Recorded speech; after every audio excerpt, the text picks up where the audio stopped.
in the final years of World War II, as the smoke drifted across shattered fields in France and steel carcasses of destroyed tanks littered the countryside. German officers gathered around a captured American machine with a mixture of curiosity and quiet contempt. It was an M4 Sherman.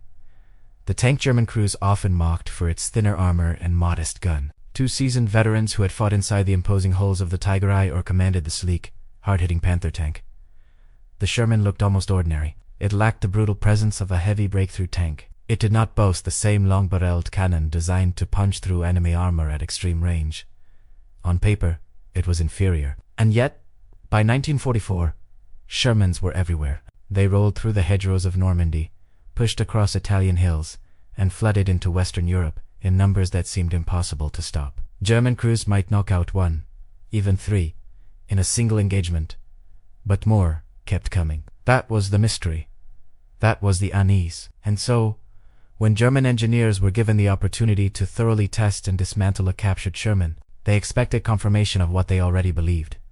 That American industry was producing a crude, second-rate machine. What they discovered instead forced them to confront a far more disturbing reality, one that hinted not at tactical failure, but at strategic collapse. To understand why that moment mattered, we have to go back to the beginning of the war, when Germany appeared unstoppable. In 1939 and 1940, the world watched as fast-moving panzer divisions shattered Poland and France with a new style of warfare the press would call Blitz. German armored doctrine emphasized coordination, speed, and shock action. Tanks like the Panzer IV formed the backbone of these early campaigns, supported by precise radio communication and aggressive leadership. As the war progressed, Germany doubled down on engineering excellence. The Tiger and Panther were designed to dominate the battlefield through superior firepower and heavy armor. In a one-on-one duel, these machines were terrifying opponents. Allied crews knew it. A single well-positioned German heavy tank could halt an advance and destroy multiple enemy vehicles before being threatened. Technologically,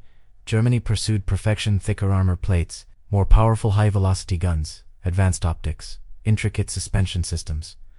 But that pursuit came at a cost. These tanks were complex, expensive, and time-consuming to produce. They required skilled labor, specialized components, and meticulous maintenance. Meanwhile, across the Atlantic, the United States embraced a radically different philosophy. Rather than design the most powerful tank possible, American planners focused on reliability, ease of manufacture, and mechanical simplicity. Factories were retooled not for craftsmanship, but for scale. Automobile companies shifted from civilian cars to armored vehicles, building tanks with standardized parts that could be assembled quickly and repaired easily. The Sherman was not meant to be the ultimate dueling machine. It was meant to function dependably, travel long distances without catastrophic breakdowns, and be produced in overwhelming numbers. By the time German engineers began examining captured Shermans in earnest, the strategic balance of the war had shifted. The question was no longer which tank had the thicker armor or the longer gun. The question was, which nation could sustain a modern industrial war? As those engineers measured armor thickness, inspected engine compartments, and studied transmission layouts, they slowly began to understand that the Sherman represented something far larger than a single battlefield vehicle. It was the physical embodiment of America's industrial power, and a sign that Germany's belief in technical superiority might not be enough to save it.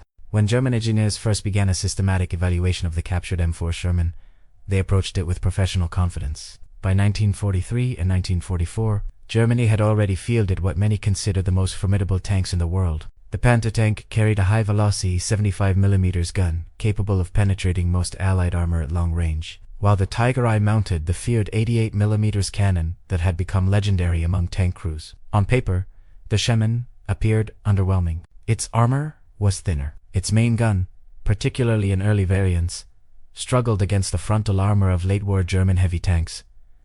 Its silhouette was taller. Many German officers had already dismissed it as inferior, but engineers are not guided by battlefield rumor. They measure, dismantle, and calculate. As they examined the Sherman's armor layout, they noticed something subtle but important. The armor was well-angled, designed not simply for thickness, but for practical deflection. Inside, the layout was surprisingly rational. Ammunition storage, especially in later wet stowage models, reduced catastrophic fires. Crew positions were arranged with ergonomics in mind. Vision blocks and periscopes were placed to maximize awareness rather than theoretical armor coverage. Then came the engine compartment. The Sherman's power plant, whether the radial Continental engine or later Ford variants, was accessible and modular. Components could be removed without dismantling half the vehicle. The transmission and final drives were comparatively straightforward. German engineers, accustomed to the Panther's notoriously fragile final drives and the Tiger's heavy, maintenance-intensive transmission, could not ignore the contrast. The Sherman was not over-engineered. It was engineered to function. They also evaluated its radio equipment. American tanks benefited from reliable, standardized communications systems installed in nearly every vehicle. German doctrine valued communication, but by late war many units struggled with shortages, damaged sets, or inconsistent equipment. The Sherman's consistent radio integration allowed coordinated maneuvers at a scale that mattered. The more they studied, the clearer the pattern became. The Sherman was not built for technical brilliance in a single category. It was balanced. Mobility, firepower, protection, and maintainability were all designed within reasonable limits. Nothing was excessive. Nothing was overly delicate. The tank reflected a philosophy that prioritized battlefield endurance over engineering prestige. German engineers began to see the unsettling implication. A machine that functions reliably every day exerts more pressure than a masterpiece that works brilliantly when it works at all. The Sherman was not designed to win a duel against the Tiger. It was designed to keep moving, keep firing, and keep returning after repair. That distinction, subtle at first glance, would prove devastating over time. As the technical evaluation continued, the focus expanded beyond steel plates and mechanical assemblies. Engineers understood that a weapon system cannot be separated from the industrial base that produces it, and this is where the real shock began. By 1944, American factories had produced tens of thousands of Shermans. Automobile giants, such as Ford Motor Company and Chrysler, had converted civilian production lines into tank assembly plants. The United States treated tank production as an extension of mass automotive manufacturing. Assembly lines operated continuously. Parts were standardized. Subcontractors supplied interchangeable components at extraordinary speed. Germany, by contrast, relied on a more fragmented and specialized industrial structure. The Panther and Tiger required skilled labor, precision machining, and complex assembly. Each vehicle consumed significant time and resources. When Allied bombing intensified, particularly during the Allied bombing of Germany, production facilities were disrupted. Supply chains strained and transportation networks damaged. Replacement parts did not always arrive when needed. Production quotas were frequently missed. The numbers alone told a brutal story. For every Tiger rolling off a German production line, dozens of Shermans were being completed in American factories. Even the Panther, produced in greater numbers than the Tiger, could not match the sheer scale of American output. German engineers knew that superior armor and firepower meant little if the enemy could replace losses faster than Germany could repair them. More troubling was the American approach to simplification. The Sherman was designed from the outset for welded hulls reduced complexity. Cast components were produced in large batches. Engines were selected not only for performance but also for availability. The tank's design evolved without halting production entirely, meaning improvements could be integrated without catastrophic delays. German engineers began calculating not just penetration values and armor slopes, but production ratios and attrition rates. If a Panther destroyed 3 Shermans but then broke down mechanically or was disabled by artillery or aircraft, the exchange favored the Americans. Industrial warfare had shifted the equation. Tactical superiority was being diluted by strategic output. The Sherman was not simply a tank. It was a symbol of industrial capacity unleashed on a scale Germany could not match. The realization was sobering. No matter how advanced German engineering became, it could not compensate for an enemy whose factories operated beyond the reach of retaliation and whose raw materials seemed limitless. German armored doctrine had long prized technical excellence. The Tiger's 88mm gun could knock out enemy tanks at extraordinary ranges. The Panther's sloped armor and high-velocity cannon made it lethal in defensive positions. But both vehicles suffered from mechanical fragility, particularly in early production runs. Final drives failed. Engines overheated. Transmissions required constant maintenance. Spare parts were scarce, especially on the Eastern Front.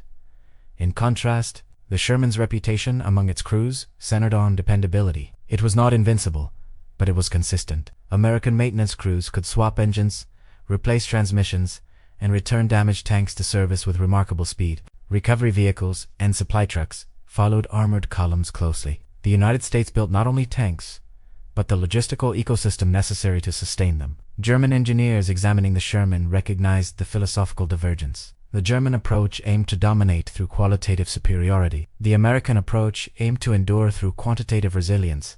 A Panther immobilized by mechanical failure contributed nothing to the battlefield. A Sherman with moderate armor but high operational readiness contributed daily. Reliability translated into tempo. American armored divisions could advance continuously, exploiting breakthroughs without waiting for lengthy mechanical repairs. German units often found themselves pausing, regrouping, and repairing complex vehicles. Over time, this difference accumulated.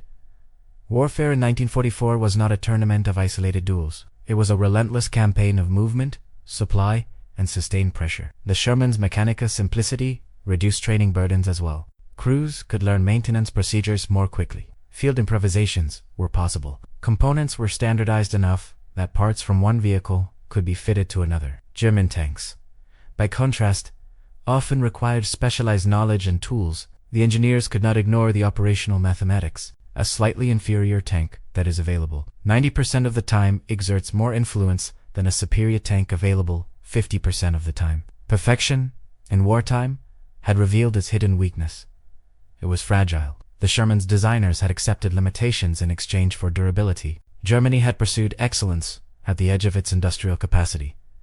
By 1944, that edge was beginning to fray. As the war expanded across continents, it became clear that tanks were only the visible tip of a vast logistical iceberg. The Sherman operated within a global supply network powered by the industrial strength of the United States. Fuel shipments crossed oceans. Spare parts arrived in crates by the thousands. Rail lines and truck convoys distributed supplies with staggering coordination. American forces benefited from abundant petroleum resources, allowing armored formations to maneuver aggressively without constant fear of fuel shortages. Germany, by contrast, struggled with limited oil supplies and relied heavily on synthetic fuel production facilities increasingly targeted by Allied bombers. Even the most advanced German tank was useless without fuel. The logistical contrast extended beyond fuel. The United States mastered standardization on a national scale. Ammunition caliber, spare parts, tools, and even training manuals were produced in massive quantities. Replacement Shermans could be shipped overseas and integrated into units with minimal disruption. Germany,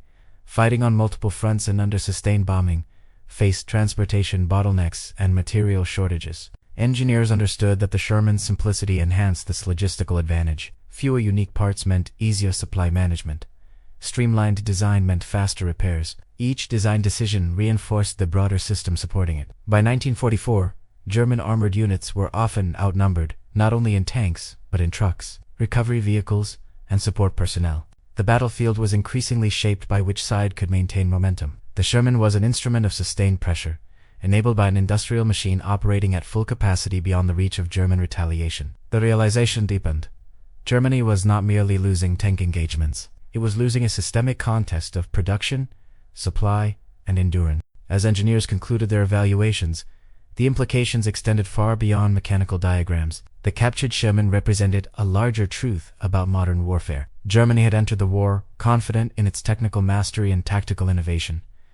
Early victories reinforced that belief, but the conflict had evolved into a prolonged struggle of attrition and industrial capacity. The Sherman embodied a philosophy that prioritized replaceability over prestige. American planners understood that losses were inevitable. Instead of attempting to eliminate vulnerability entirely, they ensured that damaged equipment could be replaced rapidly and efficiently. Quantity was not a substitute for quality. It was a strategic multiplier. By the time of the Allied landings in Normandy during D-Day, the weight of American production was unmistakable. Shermans poured into France alongside trucks, artillery, and aircraft in overwhelming numbers. German units, increasingly short on fuel and spare parts, struggled to respond effectively. For the engineers who had studied the captured tank, the conclusion was unavoidable. Germany's defeat was not rooted solely in battlefield tactics or individual tank performance. It stemmed from a mismatch in economic endurance and industrial scalability. The Sherman was not the most powerful tank of the war, but it did not need to be. It represented a nation capable of sustaining total war on a scale Germany could not rival.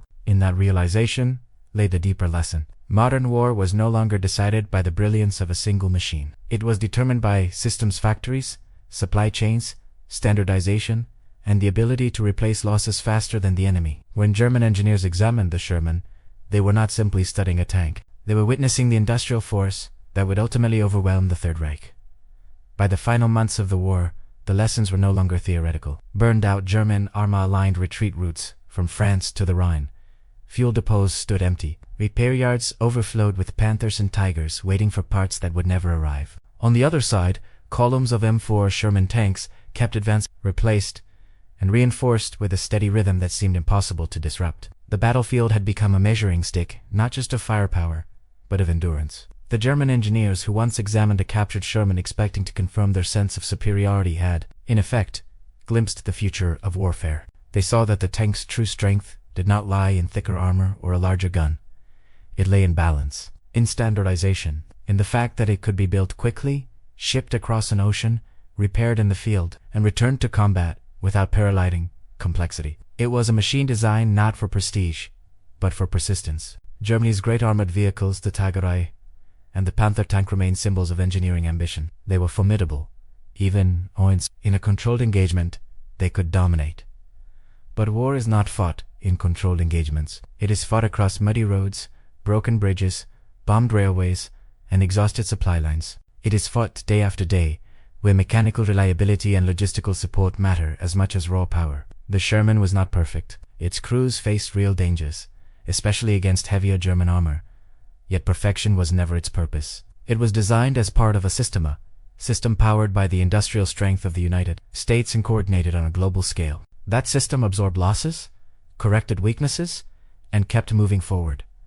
And in the end, movement was everything. When historians ask why Germany lost the war, they often point to strategic overreach, resource shortages, or the opening of multiple fronts. All of that is true, but inside the hull of a captured Sherman lay a quieter explanation. Germany had built masterpieces for a short, decisive war. Its enemies prepared for a long, grinding one. The German engineers who studied that American tank may not have said it aloud, but the conclusion was unavoidable. Technical brilliance alone could not overcome industrial reality. The war was no longer about building the best machine. It was about building enough machines and keeping them running. In that sense, the Sherman was more than a tank. It was a warning written in steel. And by the time Germany fully understood what it represented, the outcome of the war had already been decided.